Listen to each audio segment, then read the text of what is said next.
Hey guys, I'm Alistair from Trail and Kale, and this is my ASICS Superblast 2 review.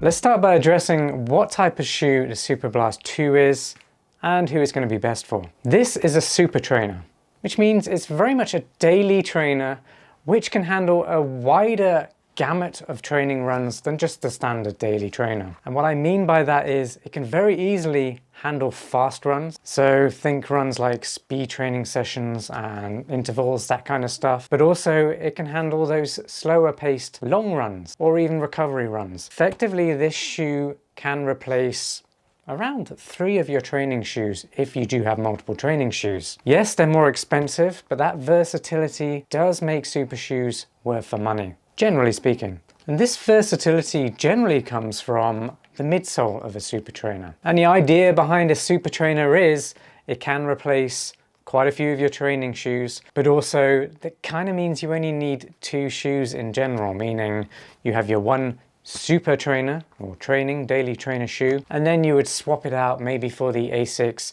Metaspeed Sky Paris from the ASICS range or another carbon plated super shoe. And if you are also looking for a super shoe to complement a super trainer like this one, definitely have a read of my best carbon fiber plate race day shoes roundup on trailandkale.com. There's a link. Let's go over key specifications then. First off, they cost $200. Yes, that's expensive. I did mention before that super trainers are more premium because you get so much more value, you get much more versatility out of a shoe, and it can effectively replace at least 2 of your training shoes. I will let you know by the end of this review if I believe the Superblast 2 is worth $200. How do they fit and how do they feel? Well, they're true to size with a medium width, and they're super comfortable right out the box. The upper is very soft and cushioned, and so is a midsole underfoot. The upper is using a very breathable engineered mesh material, which is very comfortable, has a little bit of stretch in there, which means it does conform to your feet as they heat up when you're running. And temperature regulation within the shoe is also very good because of that breathability. It also has a nice finger loop at the rear, nice and large, so very easy to slip the shoes on, especially in the winter. It's September now, near the end of September, so some of you might start running in gloves. You'll be pleased to know that loop right there is big enough for gloves. There's also reflective highlights. Many of you will be running in low light conditions now, seeing as the lights have been drawing in. The midsole is using a combination of FF Turbo Plus midsole foam on the top. That's this pink section here. And then FF Blast Plus foam on the bottom section, which is the white section that you see here. The FF Turbo Plus foam on the top creates a nice responsive ride, but also helps with compression underfoot. And then the FF Blast Plus is also very responsive, gives you that snappy energy return, but it gives you the more lightweight impact absorption. The outsole does have rubber compound on it. So far durability has been great, traction is also great. And by the way, I will let you know how this Superblast 2 has been improved or modified over the Superblast 1 in just a moment. It has a drop of 8mm from heel to toe. That's 45mm off the ground at the heel and 37 under the toe. When it comes to support, it is a neutral running shoe, but also performs very well for underpronators. So that's for runners who run on the outside edge of their foot. It is also a very stable platform, so heavier runners out there are also really going to enjoy the ride of this dual layer foam. And then finally they weigh 9.1 ounces for a size US men's 9. That's my pair. The previous version, the Superblast 1, did weigh 8.6 ounces, so this one is a little bit heavier. I will let you know how that affects performance in just a moment. If you enjoyed this review, please give the video a like, share it with a friend, and subscribe to this channel for more running shoe reviews just like this one. And don't forget to hit that notification bell, that'll let you know as soon as new videos drop. Well, congratulations, you've made it to my performance review. Firstly, I'm going to go over some of the things that I didn't really like so much on the Superblast 1. Overall, this shoe was absolutely amazing, but there were 3 areas where there was room for improvement. And I'm pleased to let you know that Superblast 2 has actually solved all 3 of them. That hardly ever happens. First off then, you no longer get stones caught in the outsole.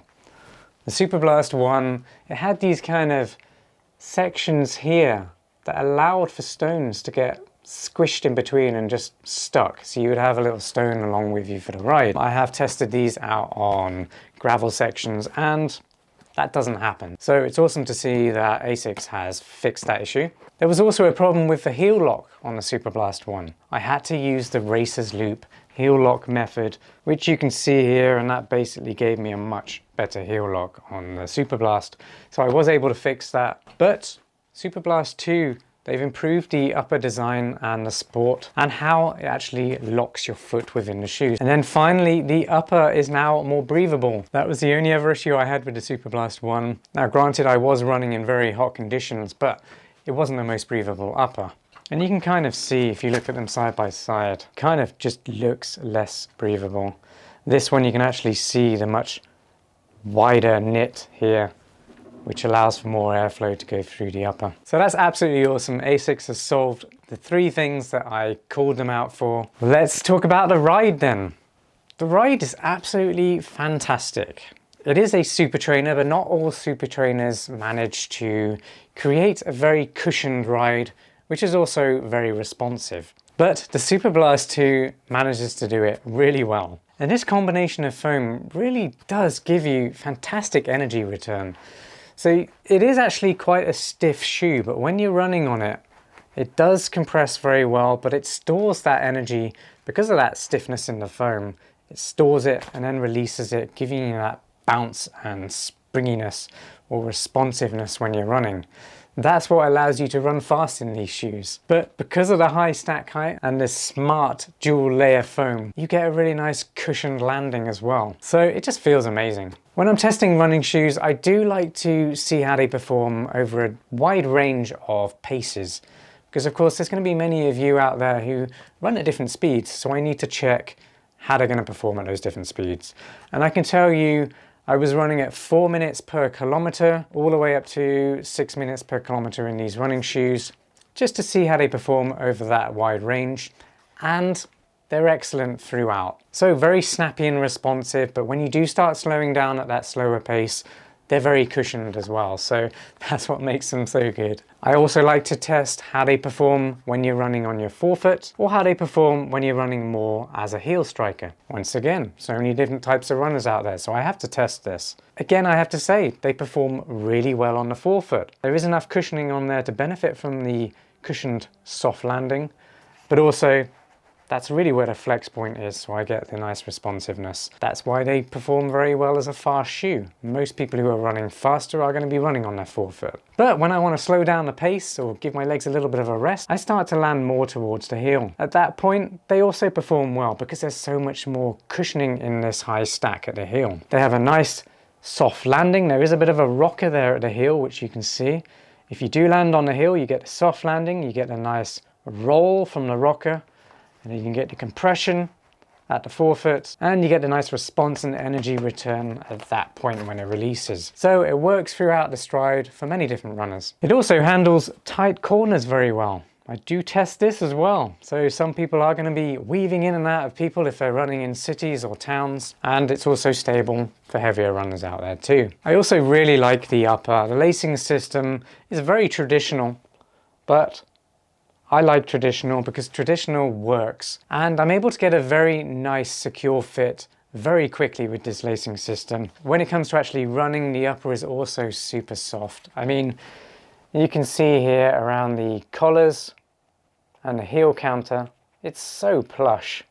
And the tongue is thin, but there are zoned padded areas on the tongue, which make it nice and soft on top of your foot as well. So all of that really makes this one of the most versatile daily trainers out there. You can probably replace up to 3 of your training shoes if you do cycle between different types of shoes for different types of runs. Maybe you want to start replacing that so you only have 2 shoes.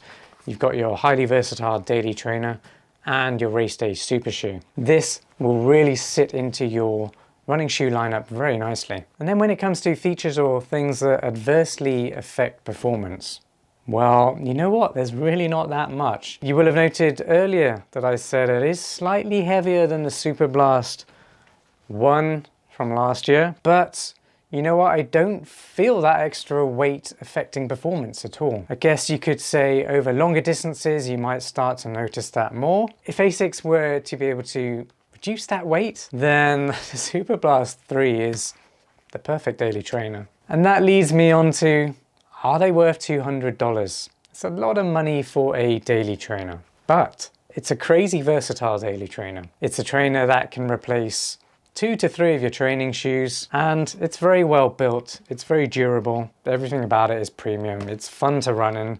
It's comfortable. It's fast. What more can you ask for from a daily trainer? So $200 for a versatile shoe like this?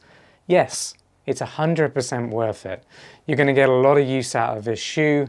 It's going to cover a lot of your training runs, and it looks great too. Now, top competitors of the ASICS Superblast 2.